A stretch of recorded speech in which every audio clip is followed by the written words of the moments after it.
दिल्ली की सड़कों पर रोज का ट्रैफिक, हॉर्न की आवाज, लंबी कतारें और लोगों की बढ़ती बेचैनी अब थोड़ी सी कम होने वाली है। ये तस्वीर दिल्ली की बदलने वाली है क्योंकि राजधानी के लिए एक बड़ी राहत भरी खबर सामने आई है।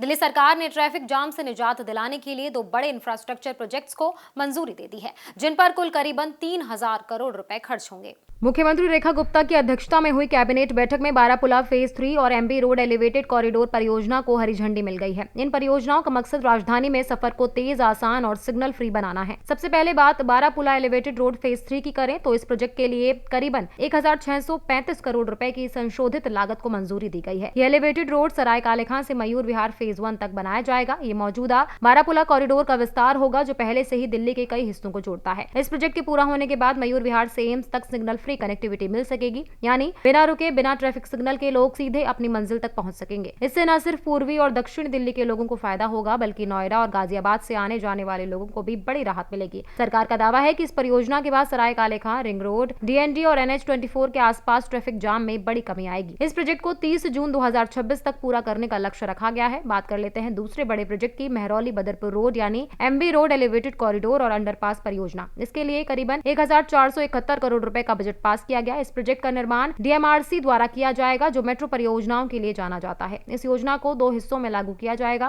पहले चरण में साकेत G ब्लॉक से संगम विहार तक डबल डेकर इंटीग्रेटेड स्ट्रक्चर तैयार किया जाएगा, यानी एक ही जगह पर ऊपर एलिवेटेड रोड और नीचे अंडरपास, ताकि ट्रैफिक का दबाव कम हो सके। इस प्रोजेक्ट के पूरा होने के बाद साकेत, अंबेडकर नगर, खानपुर, संगम विहार और पुल प्रहलादपुर जैसे इलाकों में ट्रैफिक की स्थिति काफी बेहतर हो जाएगी। रोजाना लाखों लोग इन रास्तों से गुजरते हैं, जिन्हें अब लंबी जाम से राहत मिलने की उम्मीद है। मुख्यमंत्री रेखा गुप्ता ने इस दौरान पिछली सरकार पर भी निशाना साधा। उन्होंने कहा कि पहले इस परियोजना में गैर जरूरी देर हुई, जिसकी जांच अब एंटी करप्शन ब्रांच को सौंप दी गई है। सरकार का कहना है कि अब इन योजनाओं को पूरी पारदर्शिता और जवाबदेही के साथ समय पर पूरा किया जाएगा। कुल मिलाकर ये दोनों प्रोजेक्ट दिल्ली के ट्रैफिक सिस्टम को आधुनिक और सुगम बनाने की दिशा में बड़ा कदम माने जा रहे हैं। अगर तय समय पर काम पूरा हुआ तो राजधानी के लाखों लोगों का सफर पहले से कहीं ज्यादा आसान हो जाएगा।